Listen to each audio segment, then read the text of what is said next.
Is Instagram a good fit for your business? How can you make yourself stand out? Is it a good platform for promoting your blog? That's just 3 of the questions we're going to discuss in this week's episode of the Blogcentric podcast. Welcome to Spiderworking's Blogcentric podcast, a podcast about blogging.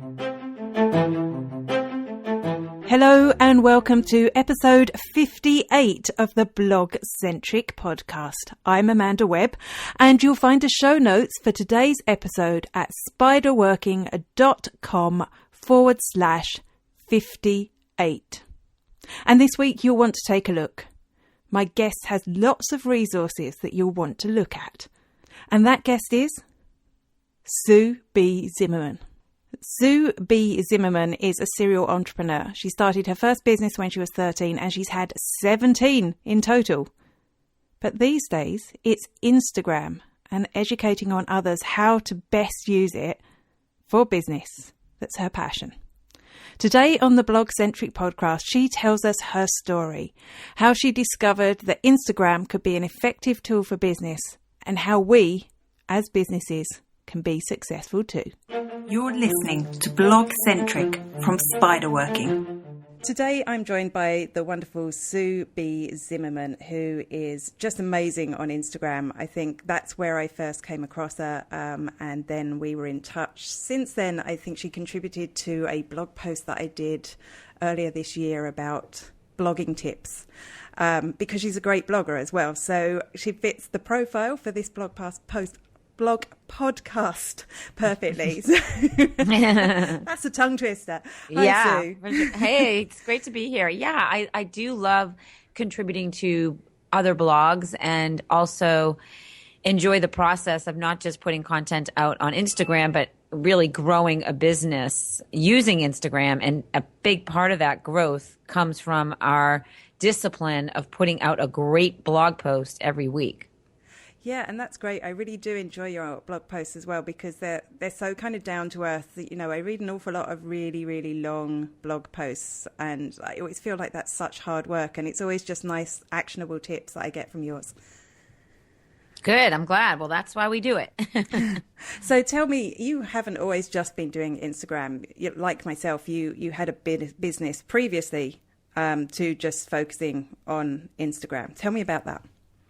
I've had 17 businesses before focusing on Instagram. Yeah, I've been an entrepreneur my whole life. So I had my first business when I was just 13, and I had my first $1 million business when I was 22, right out of college. So I've had great success in my life and in my careers. When I say careers, it's business to business, knowing what to do next and when to be nimble and morph into the next opportunity. And Instagram came my way mainly because I pay attention to my twin teenage daughters at the time. And I always pay attention to their mobile habits because I believe that teenagers really set the next mobile trend.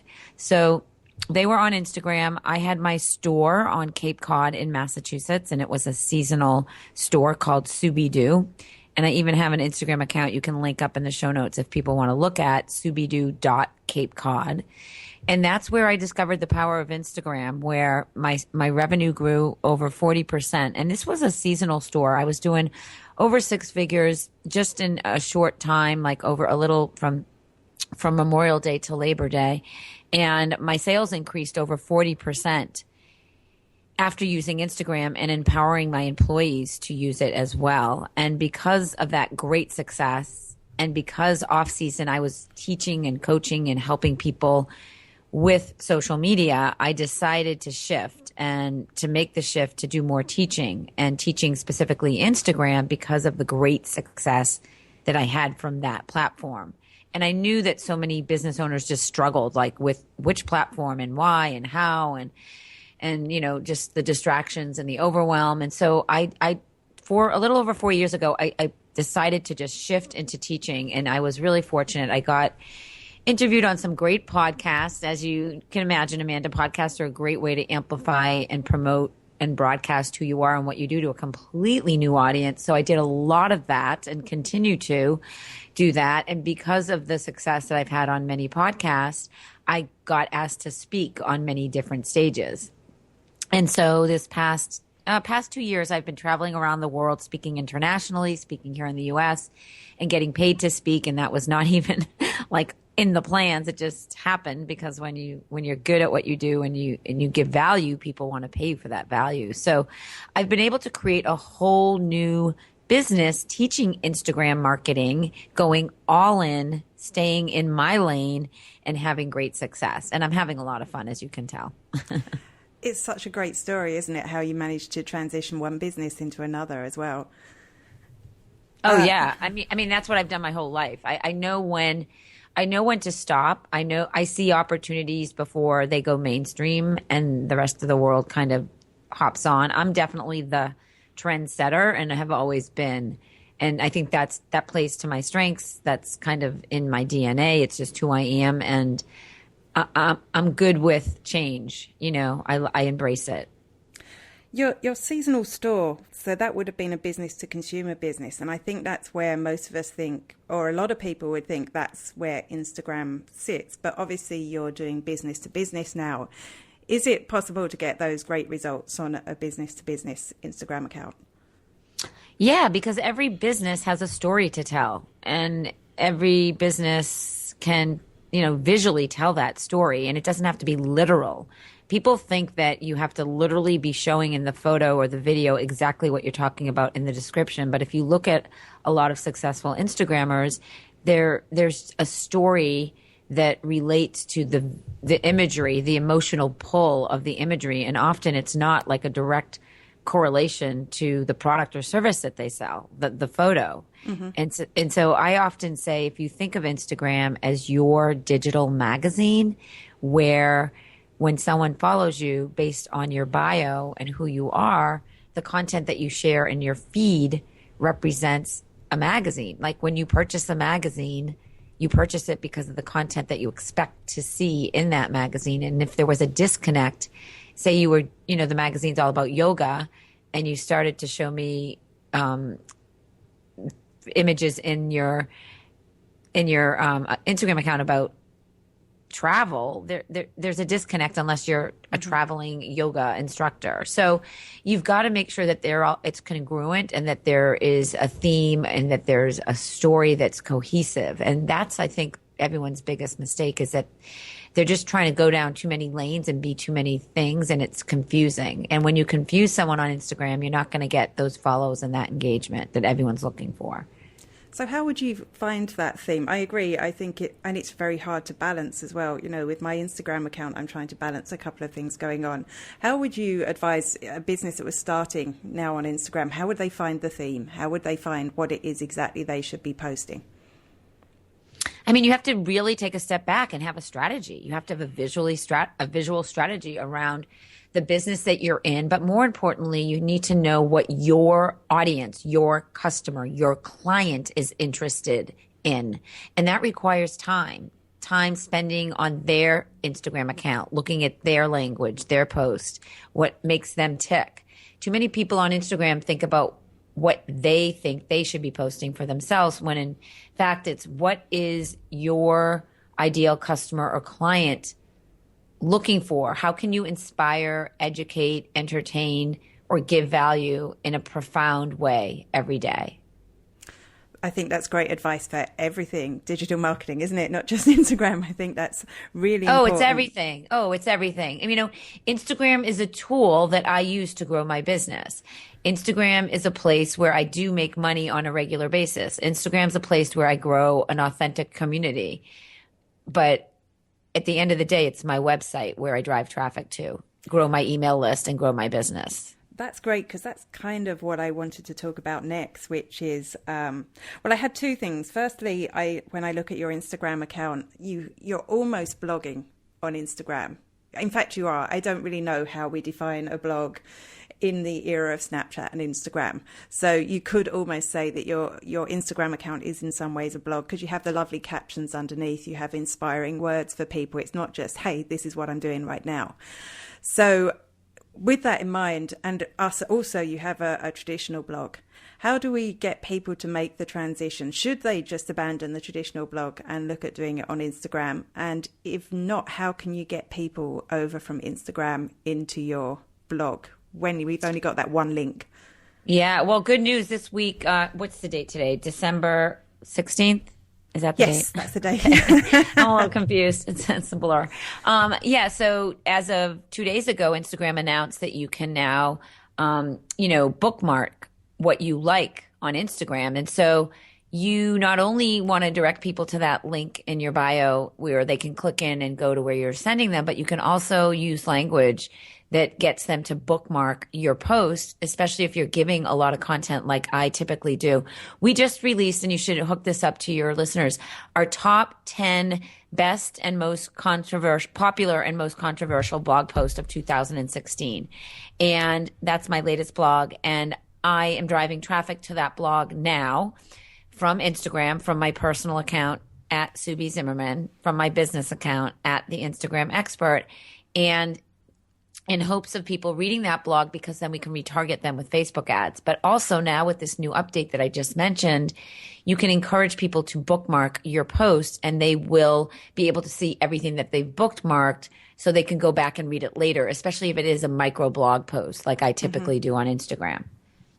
Okay, that's a nice. I hadn't heard about that new feature. That sounds really useful. I know it's something I'd use a lot. I'm always bookmarking things on Facebook, and I have Pocket, which I use an awful lot.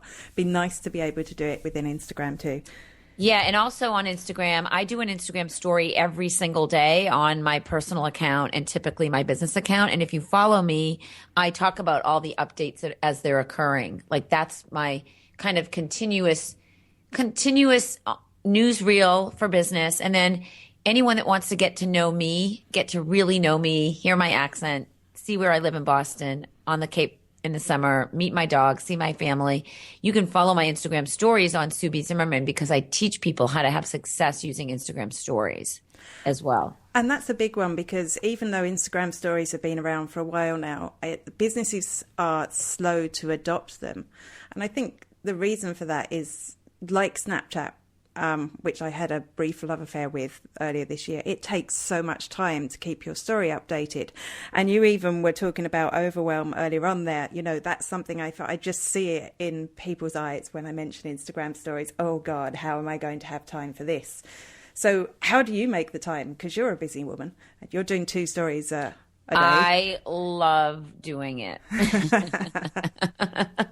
So you make the time to do what you love. If you look at my last Instagram post, it's all about that. Think happy, be happy. I mean, I'm going to read this out loud because this is a really good post. I'm going to direct all your listeners to try to find this post. It's on Sue B. Zimmerman. I'm holding a mug. It says think happy, be happy. And you can link this URL to your blog post. A lot of people don't know this, but if you go to Instagram.com/your Instagram account, you can basically click on a photo and that becomes its own unique URL. And you can, embed that in blog posts, and you can also link it in show notes. So this blog post is really, think happy, be happy. I'm going to read this out loud because I think all your listeners will appreciate this. This is a hashtag business tip that I gave. You have to create your own happiness. Here's one truth. When you focus on what makes you really happy every day and work towards doing those things, you will feel more alive and grounded. I know it can be hard and overwhelming with all the choices you have, especially if you're not comfortable on camera. And then I say, if you're struggling in your business and need someone with sound advice, you can click the contact button here. And I'm sending people to my business account, The Instagram Expert, because there's a contact button where people can either text me or email me. So I'm sending them to that contact button. And then I say, send me a text. Yep. Being accessible and available to talk to those who need your gifts and services is a great way to listen and learn more about the needs of the people that you are meant to serve. And then I say, try it. Go ahead, send me a text. So I give, a call to action. I make myself accessible. And I will tell you and your listeners that every time I get on the phone with someone, my conversion rate or my success rate is like 95%. And when I say success, I don't literally mean I'm making money every time I do that. I'm connecting with someone. I'm learning from them. I'm sending them where they need to go. Do they need to go to my YouTube channel and listen to all my free videos over there? You can spend days listening to me. Do they need my Instagram for Business free Facebook page with over 5,000 people? Or do they simply need to talk to me further and book a free 15-minute call, which is on my website under our Contact Us? So I make myself really accessible. And I think that that's different than a lot of people. Like, that's me. That's authentically being me. That's the way I roll every day. I want to help as many people as I can make more money doing what they love, because I think too many people struggle with making money. I also coach people. I have, intimate group coaching, and I'm very selective who I let into that, but that's another revenue stream. So I'm able to actually connect, sometimes on Skype, sometimes on the phone, with people who are attracted to my energy and who I am. Does this make sense, Amanda? It does, totally. And I think that's really important for businesses now as well, to have that human touch. You really do need to have something like that. I do love that new contact button on the business accounts. I think that's so sensible to have there. And it's great to know that people will actually be in touch with you as well, rather than, an automated system or something, That's yeah, a big I thing. don't do automated systems, and I don't send people to my employees or my assistants. It's me. It's me, the owner of the company. Yes, I give you access to me. And that is kind of an anomaly with a lot of businesses. Yeah. And I think that's why I've grown at the rate I have. And and I think that's probably why we're talking now. That's because you're so accessible. We've been able to. I was able to include you in my blog post before, and it's a good way of kind of rewarding the people that advocate what you do as well. I think I think you'd be hard pressed to find somebody in the digital marketing world that hasn't heard of you at this stage. And obviously, it's through that little unique brand that's what's pushing your brand out there, is you and your personality. Yeah, I believe that. I do. I do. And, not everyone's going to love my personality, and that's okay. Like, you have to have really thick skin in this space of being an online influencer, online expert. People are sometimes jealous or don't, there's something about you that just like annoys them, and that's okay. Like, you just have to accept it and move on and just focus on the people that really love you and what you're doing. I think one way that, even before Instagram stories, that the one way that you've been using Instagram that's interesting and that a lot of people aren't, is that you're doing a lot of video stuff.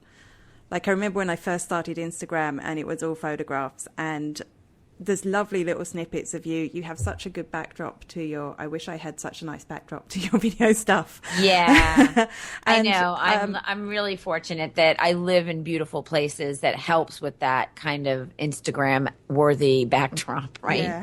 Yeah. Totally. So that video, has that been part of your strategy? I find it hard to get people to watch the videos, to be honest. I'll get like loads of likes on them, but when I look at the viewer count, it's often quite small compared to the number of likes I'd get on other pictures. Is there a particular thing that people can do to get more views on the videos they post? Yeah, I get more views on my videos than my posts, which is interesting that you're saying that. I think you have to be really, again, let's go back to the brand and the business. I think you have to make sure that it all aligns with the visual elements in that magazine so that there's no disconnect. And you have to be consistently giving value. I know what people want from me. And so I'm able to deliver it. Like, it just, a lot of it takes trial and error. And so right now, if you look at the Instagram expert, I am trying to consistently be posting my blogs the same way. So let me tell you what I do. I write at the bottom of my image, SubiZimmerman.com/blog. I use Fonto, Phonto, which is one of my favorite apps just to do text overlay. I save it, and then I upload it to Legend, another easy, fun app to use. And the Legend does the text overlay as an animation, so it's not sitting on the photo, because I'm not a fan of text overlay. So I am able to choose the cover photo for a video, you're able to do that. Choose which cover photo, and the cover photo doesn't have the text on it, but if you tap it, the video pops up and you read the text overlay. So right now the text overlay on the post that I'm referring to says best blogs from 2016. So I probably should have that say of 2016, right? What do you think? What's the right grammar? What was the first one? It sounded right the first time until you said best blogs from 2016. Do you like that? Now you've said it, I think I prefer of, but it didn't bother me until you said it. So, Yeah, saying it out loud made me realize that maybe I should say it like that. So there you go, you guys. I'm like editing on the fly here because no one's perfect. That's the other thing. Everyone thinks it has to be perfect every time. And so I'm a big listener. I listen to what my audience likes. I listen to the advice of others. Grammar and writing is not my strongest suit. So when someone tells me to change things grammatically, I'm usually wrong. So that's all good. I'd be the same too. So I'm probably not the best person to advise you. I have people who I get that always will tell me as soon as I make a mistake, which is great. Yeah, I like it. Everyone else does my editing for me. It's wonderful. So let's just go through that. I have one more question before we finish as well, but let's just go through that process again that you mentioned. Sure. You create the title of the blog post in Fonto, which is a text overlay tool. I know I have that on my phone. I have a few text overlay tools. Then you take the image that you've created in Fonto and you bring it into Legend, which I also have, but I've not used much. And that creates some sort of animation, does it? Yeah. So in Legend, it gives an animation, and because I get more views on my animations, it's better for me. And would you put link in bio as part of that, or do you just expect people will know that's no, what they need to do? Because so I have it on the bottom, say Sue B. Zimmerman /blog. Yeah. So they know that it's a blog. So it says it on the text. So if it just had the image, people might just be scrolling and they might miss that it's a blog post. Mm-hmm. And that's why I do it. I'm so going to steal that idea from you. You totally can steal that idea. I mean, I teach that. I teach a lot. So yeah, on Instagram, you really need to make things obvious, blatant, and a little bit out there because you cannot read people's minds. I mean, if they're just scrolling on Instagram and they don't see that as a blog post, they might think of it as just an image. Mm-hmm. So you need to make it clear. So if you look at my account, you'll see my last 3 blog posts and then are all with this process. And so when the process works, you should keep doing the process, right? Yeah. And that's what I teach. Now, the process can get stale. You keep doing the same thing and then you need to shake it up because it's like same old. Yeah. Right? So you need to think about again, let's go back, listening to what your audience is appreciating, commenting on, liking, reposting. I'm a good listener. I know what to do based on the interactions I get. Cool. Okay, I do have one last question. We're kind of out of time, but I really want to ask this one because I know you guys in the States only got it this week. We'd had it a little bit longer here. In fact, I was really surprised that we got it before you, which is Instagram Live. And just, I guess, first impressions on Instagram Live. Should we use it? Because it disappears, how could we use it that's going to be the most valuable way of using it? I love that you're asking me this because guess what? I have not yet done one, and I got it 3 days ago because I had a team meeting. I flew my team in, and we talked about our strategies for 2017, and we agreed that we're going to be extremely intentional. We have some big plans, some creative big plans coming that are going to just make me stand out even more in what I'm doing. But I have not pressed Facebook Live yet because I want to be intentional. I want to have a plan. I want to not just go live because it's a new platform to try it out. And I think so many people jump the gun and they do it, and then it's not special or it's not something that people are worth talking about. And so you lose your audience.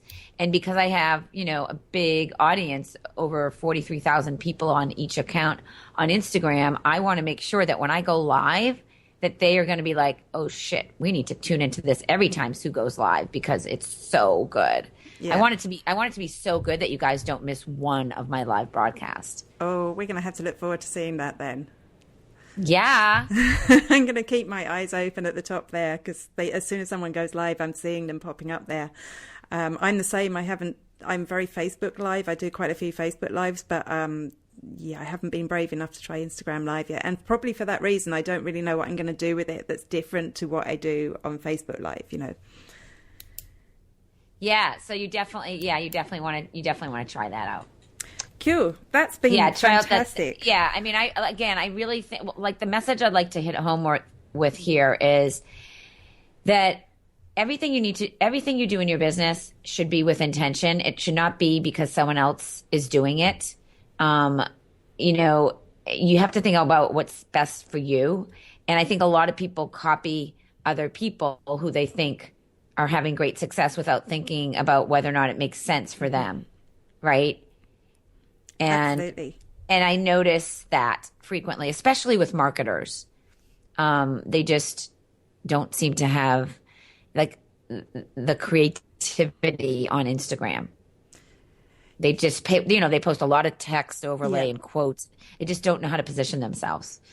That's very true. But that's one of those things. You see that mistake being made over and over again on every social network, don't you? Yes, agree. So can I give your listeners a little actionable? Yes, that would be fantastic. Do. So I love connecting with people who listen to my interviews on different blogs, and this one's no different. So I would love all you guys to create a post on Instagram, whatever you want. Maybe it's your selfie, maybe it's your deskie, maybe you're outside, and use the hashtag #SueB_MadeMeDoIt. So that Amanda and I can see how you're listening to this. Obviously, if you're driving, do not do that. But maybe you're working out and you want to stop and take a picture, something fun like that. That's how I create a hashtag hub on Instagram, Amanda. And if you look at the hashtag hub, #SueB_MadeMeDoIt, there's over almost 1,000 posts there from people who have taken the #SueB_MadeMeDoIt challenge, which is fun. So yeah, I challenge you guys to do that. And then obviously I have a free offer for your audience on my website, SueBZimmerman.com. You can grab my free 2017 coming soon, if this is recorded in the new year, strategy guide for Instagram. That's great. And we just find that at SueBZimmerman.com. SueBZimmerman.com, and the guide is my opt-in, or SueBZimmerman.com/guide. /guide. Yeah, you can link it there for sure. That's brilliant. And you can look forward, hopefully, to seeing some Irish people infecting your account now that you've got that with your hashtag. So lots of Christmas trees as well, hopefully. Yeah. I would love to come to Ireland. Someone just direct messaged me from Ireland and is booking an appointment, a call with me. I would love to come and speak there. I think that there's a great audience there. Yeah, I know we'd love to have you. And there seems to be so many conferences popping up now as well. So there'd definitely be room for you. Yeah, that'd be fun. That's been fantastic. Thanks so much for talking to us. And can you just one more time say where we find you on Instagram, just so that everyone gets a chance? And I'll put links in the show notes as well for all the things you've mentioned so that people can find them. Absolutely. It's at @SueBZimmerman is my personal, and at the Instagram expert, where I share all Instagram marketing tips, tools, and tactics every day. That's fantastic. Thanks so much. You are welcome. You're listening to Blogcentric from Spiderworking. I hope you found some of those wonderful tips from Sue B inspirational. I know that when you look at me promoting this on Instagram, you're going to see me trying that trick with the Legend app. And don't forget, if you have enjoyed this and you want me and Sue to see you, post a picture of yourself listening to this podcast with the tag #SueB_MadeMeDoIt so that I can see you. I might just post one myself as well. And before you go, don't forget that I'd love you to review this podcast on iTunes or Stitcher. If you're enjoying it, please pop over there and give me a review, give me a star rating, because it's your reviews that make me happy, that make me keep going, that make me want to podcast. And it also means when someone else stumbles upon my podcast, your reviews, your ratings will encourage them to listen. That's all for this week. I'll be back next week. Have a fantastic Christmas if you've got the time off. Until next week, happy blogging. Blogcentric from Spiderworking is sponsored by We Teach Social, social media e-learning courses for small business. Find out more at weteachsocial.com.